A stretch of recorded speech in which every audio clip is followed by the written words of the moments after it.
Are you doing your single leg exercises correctly? Deadlift!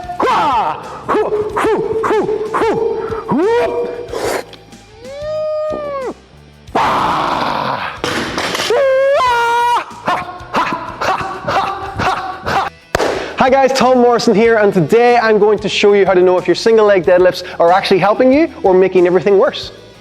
Unilateral work is commonly recommended, like the single leg deadlift, to help fix imbalances, but so many people get it wrong and they are actually strengthening imbalances that they may already have in a really bad way. The single leg deadlift should look like a two-legged deadlift on one leg. That sounds like it's being cheeky, but it's not actually. So what we want to see is that the pelvis is in line. If Jenny was to let her hips rotate out the way as she goes on the one side, but on the other side she's doing them completely straight, that is not what we want to be seeing. That is going to be, let's basically see what it looks like.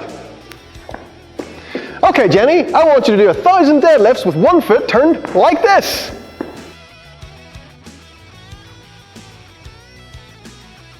Keep going, keep going, keep going, keep going, keep going.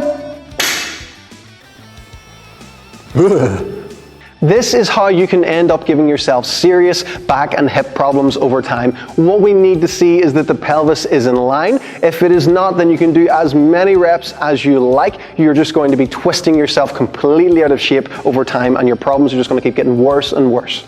A great way to correct this is to grab yourself a stick and put it on the top of your foot and then hold it to create a bit of tension in the upper body as well. Then you can start to use that to help you to feel if your foot is rotating out on you. So take your time.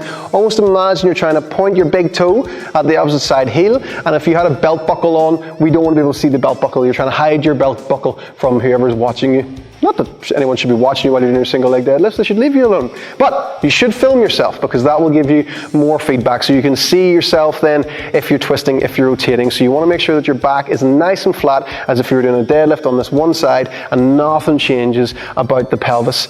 Once you've started to get the hang of that, and you can do 10 really good reps on each side with no weight, then you can start to add in a little bit of weight. So Jenny has a light kettlebell here. She's going to try and do the exact same thing. She's going to reach back and away, and what she doesn't want to be seeing is that the hips are opening up. So take your time. Don't be worried about trying to get down to the floor. Just go to wherever you're aware of your hamstring, and you make sure you can keep a nice flat back. Don't reach with the shoulders. So if Jenny does a bad one for me, she's going to reach with the shoulders.